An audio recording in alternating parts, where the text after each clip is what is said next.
अधिकारी कार्यालयाच्या मुद्द्यावरून पुन्हा एकदा महायुतीमध्ये तणावाचं वातावरण निर्माण होईल अशी शक्यता निर्माण झालेली आहे. आपण कडाडून विरोध केला आहे आणि थेट रस्त्यावर उतरण्याची भूमिका घेतली, काय सांगा? नाही, खरं म्हणजे महायुतीमध्ये तणावाचा काही संबंध येत नाही. पूर्वी जेव्हा चाळीसगावच्या आमदारांनी अप्पर जिल्हाधिकारी कार्यालयाचा प्रस्ताव मान्य जिल्हाधिकारी महोदयांकडे दिला, त्याच वेळेस मी ह्या विषयाला अनुसरून या राज्याचे महसूल मंत्री आदरणीय बावनकुळे साहेब, आपल्या विभागाचे आयुक्त आदरणीय गेडम साहेब यांच्याशी चर्चा करून याची फिजिबिलिटी त्यांच्या निदर्शनास आणून दिली आणि त्यांनी देखील हा विषय मान्य केला की चाळीसगाव हा तालुका एका कोपऱ्यात आहे आणि तिथे पाचोरा आणि भडगाव मतदारसंघातल्या किंवा तालुक्यातल्या जनतेला जाणं हे फिजिबल नाही. माझ्याकडचा जवळपास पाचोरा तालुक्यातला 90% भाग हा जळगाव तालुक्यापासून मॅक्झिमम 30-35-40 किलोमीटर आहे. असं असताना आमच्या सगळ्या जनतेने अप्पर जिल्हाधिकाऱ्याकडे जर का काही काम असेल तर त्यांनी थेट 70 किलोमीटर जावं. 70 किलोमीटरलाही हरकत नाही, पण जिल्ह्याच्या ठिकाणावर सर्व प्रशासकीय जिल्ह्याचे अधिकारी त्या ठिकाणी उपस्थित असतात, जिल्ह्याचं न्यायालय तिथं असतं. त्याच्यामुळे अप्पर जिल्हाधिकाऱ्यांकडे जात असताना हे इतरही कामं त्या ठिकाणी होतात. म्हणून मी ही फिजिबिलिटी त्यांना दाखवली की मला चाळीसगाव तालुक्यात अप्पर जिल्हाधिकार्यालय व्हावं याच्याशी अजिबात विरोध नाही. तुम्ही त्यांना केंद्रशासित प्रदेश जाहीर करा, याच्यातही माझी काही अडचण नाही, परंतु माझ्या मतदारसंघावर अन्याय होऊ देऊ नका, माझ्या दोघही तालुक्यांना त्या ठिकाणी जॉईंट करू नका, अशा पद्धतीची आग्रही मागणी माझी होती. ती मागणी आदरणीय बावनकुळे साहेब, आदरणीय गेडाम साहेब यांनी मान्य केली आणि तो प्रस्ताव त्यांनी रद्द केला. परंतु पुन्हा एकदा मी असं ऐकलं की मागच्या सोमवारीच राज्य सरकारकडून तो प्रस्ताव पुन्हा मागवला गेला आणि त्याच्यात जिल्हाधिकाऱ्यांकडून तो प्रस्ताव त्या ठिकाणी गेला. म्हणून माझं एवढंच म्हणणं आहे की माझा चाळीसगाव तालुक्यात अप्पर जिल्हाधिकारी होण्यासाठी अजिबात विरोध नाही. फक्त माझा तालुका त्या ठिकाणी जॉईंट करू नये अशी माझी आग्रहाची मागणी आहे आणि ती कायम राहील. कुठल्याही परिस्थितीत मला अगदी म्हणजे आमदारकीला देखील चॅलेंज करावं लागलं तरी चालेल, पण मी माझ्या मतदारसंघातल्या जनतेवर अन्याय होऊ देणार नाही. मी जरी सत्तेत असलो, सत्ताधारी आमदार असलो, युतीचा आमदार असलो, तरी मला असं वाटतं की माझी भूमिका माझ्या मंत्री महोदयांनी समजून घ्यावी, याच्यासाठी मी ती भूमिका मांडलेली आहे. मी येणाऱ्या सोमवारी राज्याचे मुख्यमंत्री आदरणीय देवेंद्रजी फडणवीस साहेब, उपमुख्यमंत्री आमचे नेते आदरणीय एकनाथ शिंदे साहेब, ताईसाहेब सुनित्राताई पवार आणि महसूल मंत्री आदरणीय बावनकुळे साहेब, आयुक्त आदरणीय गेडाम साहेब, या सगळ्यांशी चर्चा करून त्यांना माझं निवेदन देणार आहे. त्या निवेदनावर आता 100-200 सह्या असतील, परंतु येणाऱ्या काळामध्ये पाचोरा आणि भडगाव तालुक्यातल्या 100% जनतेच्या सह्यांचं निवेदन देखील आम्ही भविष्यात देणार आहोत. परंतु आपण या ठिकाणी खरं तर चाळीसगावला पाचोरा भडगाव जोडण्याचा विरोध करत असताना आपण त्या ठिकाणी सत्तेच्या बाहेर पडण्याचं देखील त्या ठिकाणी वक्तव्य केलेलं आहे. सत्तेच्या बाहेर पडण्याचं वक्तव्य केलेलं नाही.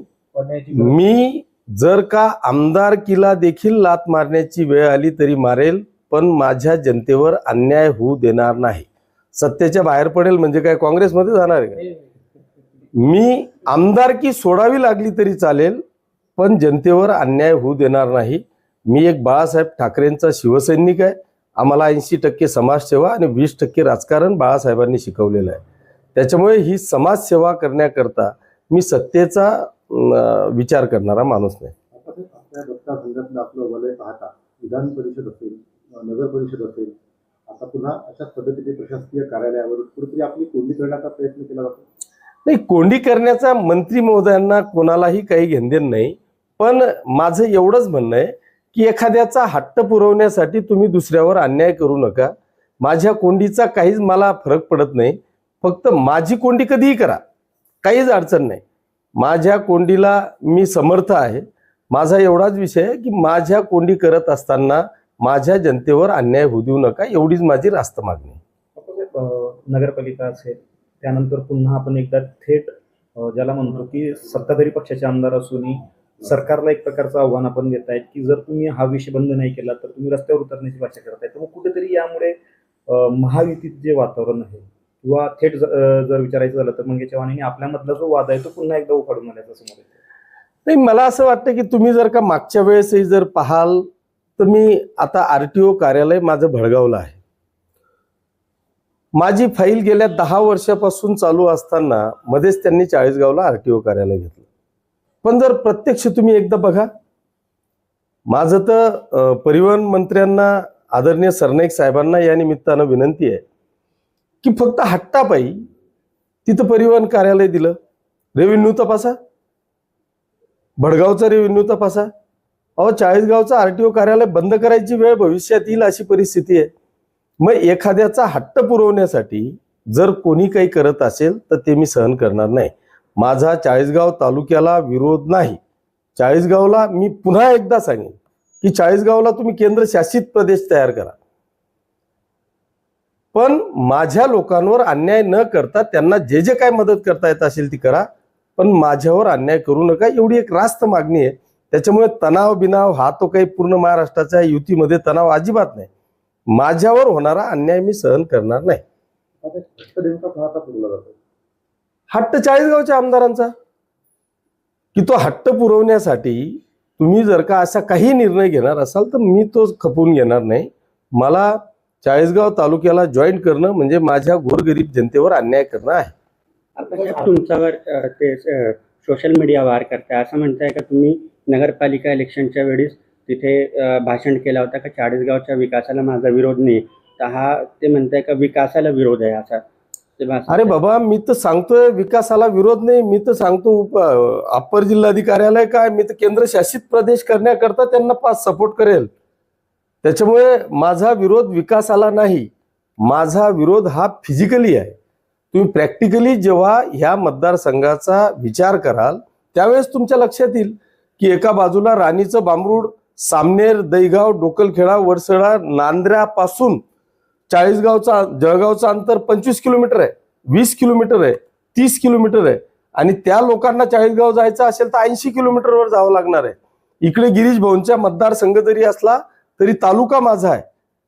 त्या तालुक्याचं किंवा त्या मतदारसंघाचा तुम्ही विचार केला, उदाहरणार्थ लोहारा असेल, कासमपुरा असेल, कळमसरा असेल, त्या लोकांना 15 किलोमीटरवर जळगाव आहे. जर इकडे चाळीसगाव जायचं तर 80-85 किलोमीटर आहे. त्याच्यामुळे माझा विकासाला विरोध नाही, पण ह्या लोकांनी का तिथपर्यंत मरायचं? इकडे तुम्ही माझा पिंपळगाव, हरेश्वर, वरसाडे, मी असा विरोधाला विरोध करणारा माणूस नाही. मी प्रगतीचं कौतुक करणारा माणूस आहे. मी प्रगतीला शाबासकी देणारा माणूस आहे. मी प्रगतीची कॉम्पिटिशन करणारा माणूस आहे. पण अशा पद्धतीने जर का एखाद्याचं हट्ट पुरवत असताना तुम्ही दुसऱ्यावर अन्याय करू शकत नाही, ही वस्तुस्थिती आहे. सेम परिस्थिती तुम्ही भडगावची आहे. इकडे जर का आमर्दे, चुंचाळे, गिरड या लोकांना जरा एकदा जाऊन तुम्ही त्यांच्या प्रत्यक्ष प्रतिक्रिया घ्या. माझ्या एकट्याचा विरोध नाही, माझी एकही केस अप्पर जिल्हाधिकाऱ्याकडे नाही, पण अनेक गोरगरीब जनतेच्या शेतीच्या याच्या त्याच्या अनेक भानगडी ह्या अप्पर जिल्हाधिकाऱ्यांकडे चालतात. आता वकिलांना इथून जर का त्यांना जळगाव जायचं असेल तर ते एखादा वकील अप्पर जिल्हाधिकाऱ्याकडे जर का तारीख असेल तर तो त्या ठिकाणी जिल्हा सत्र न्यायालयाची पण तारीख त्याच दिवशी घेतो. आणि त्याच वकिलाला जर का नुसत्या अप्पर जिल्हाधिकाऱ्याकडे तिथे जायचं असेल तर त्याला किती मोठा ताप आहे, त्यांनी काय करावं? हा सगळा मोठा विषय आहे. त्याच्यामुळे माझा विकासाला अजिबात विरोध नाही. त्यांनी प्रचंड विकास करावा, माझ्या त्यांना 100% पाठिंबा आहे. पण हा विकास करत असताना मी माझ्या जनतेवर अन्याय सहन करणार नाही. खरं म्हणजे ज्यावेळेस RTO ऑफिस चाळीसगावला मंजूर झालं त्याच्यानंतर आपणही आग्रही भूमिका मांडली आणि RTO ऑफिस आणलं. आता अप्पर जिल्हाधिकारी कार्यालयाचा विषय आल्यानंतर आपणही ते करतायत. मग अप्पर जिल्हाधिकारी कार्यालय चाळीसगावला होण्याच्या आधी आपण भडगावसाठी किंवा पाचोऱ्यासाठी का प्रस्ताव निवडला? मला प्रस्ताव ठेवण्याची आवश्यकताच नाही. मी भडगावला सुद्धा माझं मागणी नाही. मी भडगावला अप्पर जिल्हाधिकार्यालय द्या असं माझं अजिबात म्हणणं नाही. कारण मला ऑलरेडी अप्पर जिल्हाधिकार्यालय मी जर चाळीसगावला नाकारत असेल आणि भडगावला मागणं म्हणजे माझ्या इतका मूर्ख कोणीच नाही. मी जळगावला का म्हणतोय की ते जिल्ह्याचं ठिकाण आहे. तिथे जिल्ह्याचे सगळ्या विषयांचे प्रमुख, मग ते कृषीचे असतील, समाज कल्याणचे असतील, DDR ऑफिस असेल, जिल्ह्याच्या सगळ्या बँका असतील, LDM असेल, हे सगळे प्रशासकीय ऑफिसेस जिल्ह्याचे हे जळगावला आहे. त्याच्यामुळे एखादा व्यक्ती जळगावला गेल्यानंतर त्याचं हे अप्पर जिल्हाधिकाऱ्यांचं काम करत असताना तो इतरही कामं करून घरी येऊ शकतो ना. म्हणून मी काही भडगावला मागतोय, माझा आग्रह आहे की 40 गावचं रद्द करा आणि माझ्या मतदारसंघात ते अजिबात नाही. राज्य सरकारने किंवा महसूल विभागाने हा निर्णय घेत असताना जनतेची म्हणजे पहिल्यांदा त्यांनी जनतेचा विचार करावा, जिल्ह्याचा भौगोलिक दृष्ट्या विचार करावा आणि त्याच्यानंतर निर्णय घ्यावा असं माझं म्हणणं आहे.